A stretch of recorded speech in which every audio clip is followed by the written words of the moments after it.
Together is what happens when love stops being a connection and starts becoming consumption. This movie takes enmeshment and makes it literal. Tim and Millie are already in a relationship that, kind of has struggles with their boundaries and if they want to be closer or not, but they do and they don't. Millie has the stable job as a teacher. Tim is still chasing the band thing, and I don't think he's doing that well. Also, the guy doesn't have a driver's license. Come on, dude, get a driver's license. I mean, I know you live in the big city, but get the driver's license. You're annoying. Anybody ever have a friend that didn't have a driver's license and they're constantly asking you for rides, and you know when they call, you're like, oh yeah, they don't want to hang out. They want to ride somewhere. It's super annoying. The movie opens up with the cave, the water, and the dogs. And basically, that's the movie warning us right away. Whatever is down there does not just bring living things close, it removes the line between them.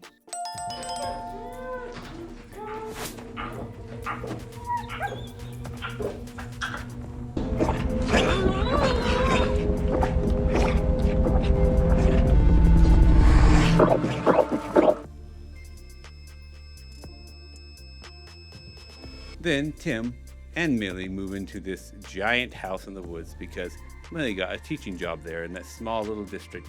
Yeah, it's a huge house. A huge house. How is a teacher affording this? Movies. But the important thing is the relationship already feels off. Millie wants stability. Tim wants freedom, music, and apparently somebody else to drive him places.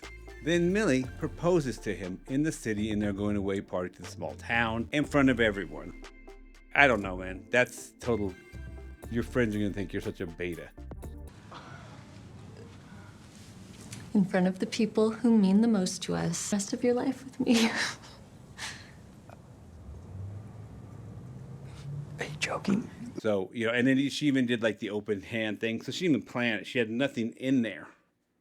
There's nothing in there. So she literally she didn't even buy a ring.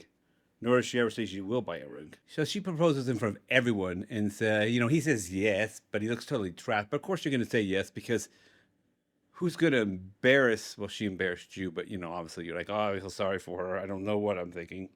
And who doesn't discuss if they're going to want to get married or not? They always show that like, no, I think, how many of you literally did a proposal without ever knowing if they would say yes? Or a good idea that they would say yes. You're just like, oh, screw it. I'm going to throw it out there.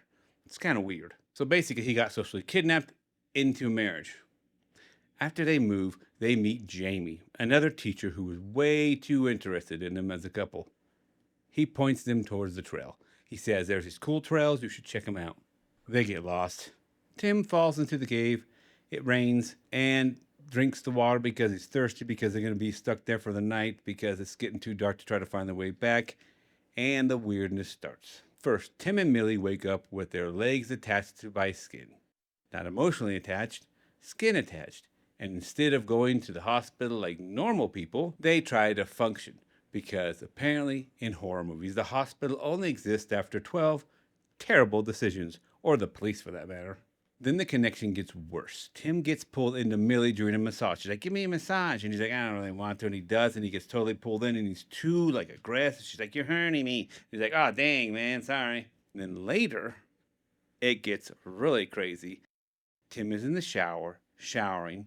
And his body is moving side to side based on how Millie's driving the car. Now, he wouldn't know about driving cars. But apparently, when she's turning left or right or going forward,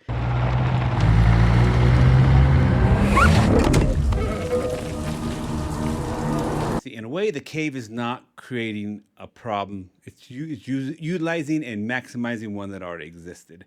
This push-pull of a relationship. Intimacy, enmeshment, rejection, it's doing all that. Tim feels the pull harder initially because I think he is the one that technically is more into her than she is to him. More dependent on her, like for driving and maybe a solid paycheck, probably. I mean, she makes a lot apparently as a teacher. And then it even gets crazier when they're kissing later on. Like they have this start kissing and they do and their lips get stuck. Now he pulls apart. She thinks, hey, you bit my lip. And he's like, no, our lips stuck together. So he's more aware. And she's in denial. And she says, no, whatever, dude. Later on that night, she wakes up to someone making a choking noise. She's like, "You're on my hair, Tim. Cut it out." No, the hair is crawling down his throat. He can't breathe. Now, slowly pull it out because if you pull too hard, you'll break the hair and it'll be stuck in his throat. They go to the hospital afterwards. They don't go to the hospital afterwards. The next day, Tim is going to go play with his band and go on a tour in the city. He can't leave her. He doesn't want to leave her. So he literally leaves all of his band stuff and heads back to the school where she's teaching, is all looming about like a creep outside. She comes to him pretty quick. They go to the boys' bathroom and start having, relations. And apparently they get stuck together. And not in a good way, a painful way. And then there's some kid, they can see the legs under the stall, that kid standing there. They're like, this is after they were done or whatever. But they did have to pull apart and take damage. It was not fun. Jamie goes and lectures them because the kid title told, but Jamie doesn't really care. You can tell he's like, he thinks that Millie just had her monthly visitor. He never sees Tim anyways in there because he hides in the back or whatever. But so she keeps denying everything. She's like, well, sometimes whatever. She's making excuses about that. Eventually, she feels it too. She tries to deny it until her own body starts dragging her back to Tim to the point where they went to bed and then their bodies go boom and they connect with the bone and then they had to take this Valium to like separate. That's what they found out at work. Take too much Valium, doesn't kill him. It just separates. That's how movies are. You never die of drug overdoses. Take the psych meds because you're crazy, so you take more.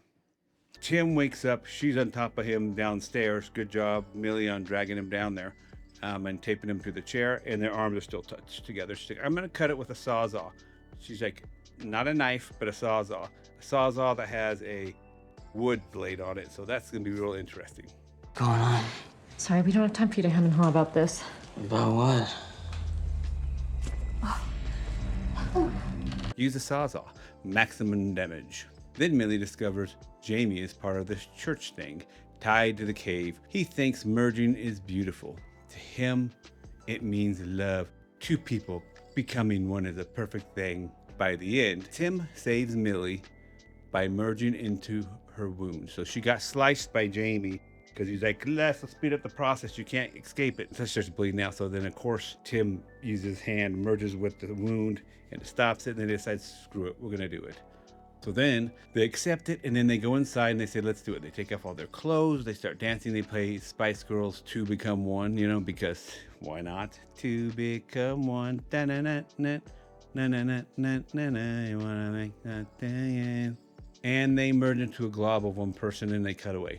Now we know that Millie from the movie, her parents were gonna come visit them later on in the week.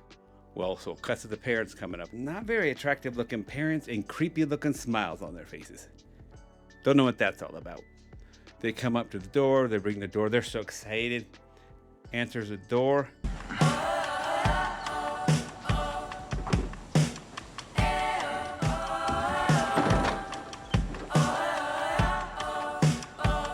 Hey. So this movie's not only saying that relationships are scary, it is saying love without boundaries becomes the monster. The cave is not the real monster. The cave is a facilitator of what happens for physical representation of what happens emotionally to people, with them disappearing into each other. And until next time, peace, yeah, boy.